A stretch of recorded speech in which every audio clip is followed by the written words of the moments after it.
Sutefoto reached out, asked me if I wanted to check out their RGB CW tube light.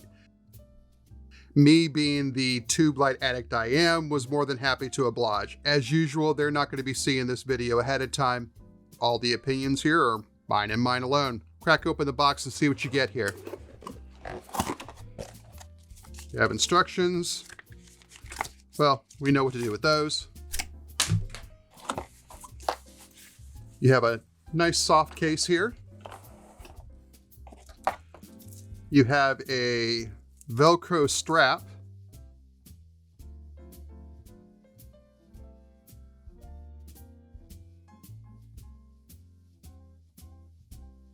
We have a DC power cord, so no USB charging with this guy. You've got a little plastic mini tripod. Now let's check out this light. Wow, that is definitely 2 feet. Oh, and we get a peel here.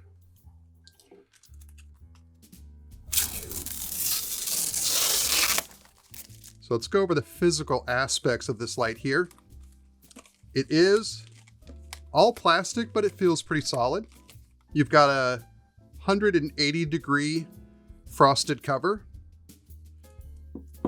You have aluminum end caps here, 1/4-inch mounts. But I tell you, this thing is heavy enough. I don't think I would mount this thing vertically on just this mount. I mean, that is a lot of weight to be balancing on such a tiny little mount here. Now, I'll be honest, this is not a first time unboxing here. I've had a chance to play with this light for a little while. So a couple things I'll mention right up front. This frosted cover, it's actually dense enough so that you don't see the LED beads under that. That's a pet peeve for me with some RGB lights. I don't like seeing the LED beads behind the cover. You've got your DC jack right there, screen, controls. That's pretty much it. Instead of me taking the time to individually state all the specs of this light, I'm just going to throw all the important ones here up on the screen.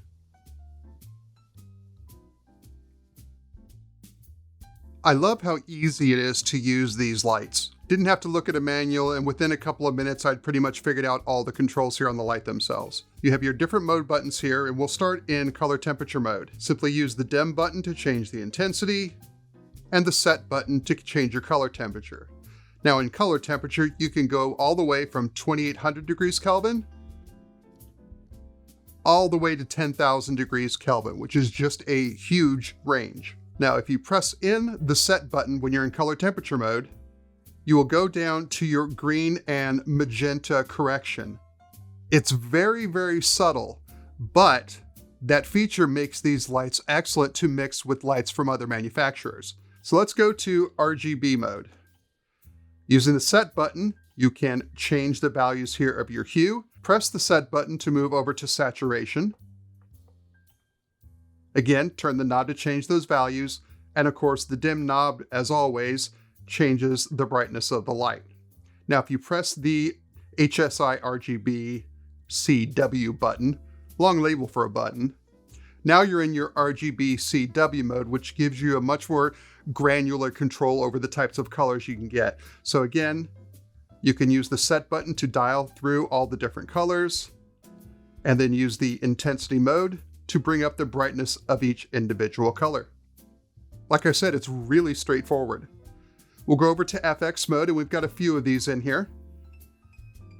We start with police mode. This is a mode that's actually kind of interesting. It's one of the few RGB lights that will actually split the colors in half. So you have red coming in on this side and blue coming in on this side and alternating back and forth, instead of the entire light just lighting up all blue or all red. In all of the FX modes, you can only go down to 10% brightness. Now you can, of course, go up as high as you want.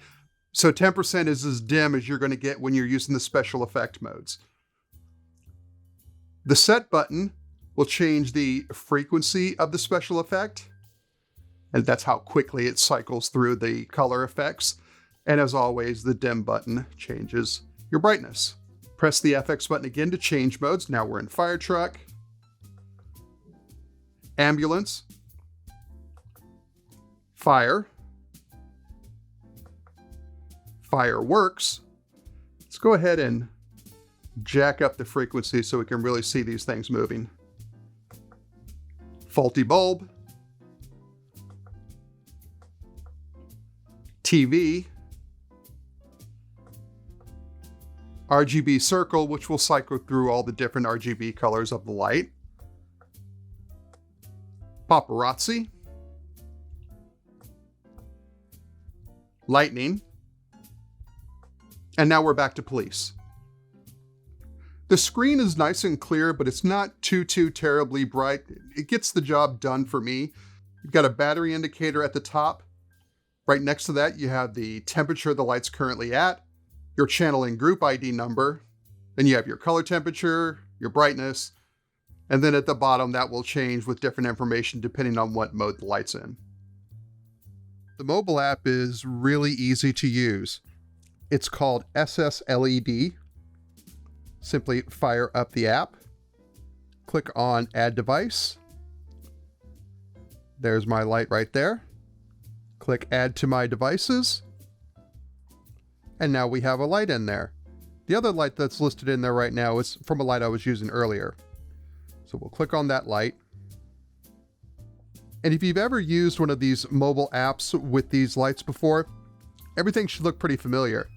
You have your intensity slider, change your color temperature, there's your green and magenta compensation, switch over to HSI, you can scroll through all the different colors, change the intensity, you can go into the RGB CW mode, again just use the sliders to control the intensity of each color.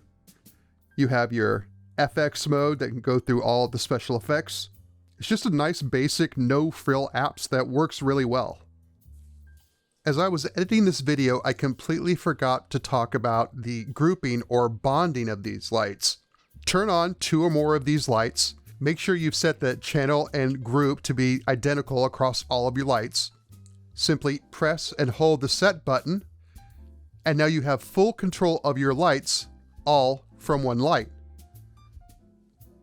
As good as this light is, no light's perfect, and for such a budget-priced item, there's going to be some compromises somewhere. So what are those? Well, we've got DC power here instead of USB, so you won't be able to charge these off of a battery bank. The little included mini tripod is nothing really to get excited about.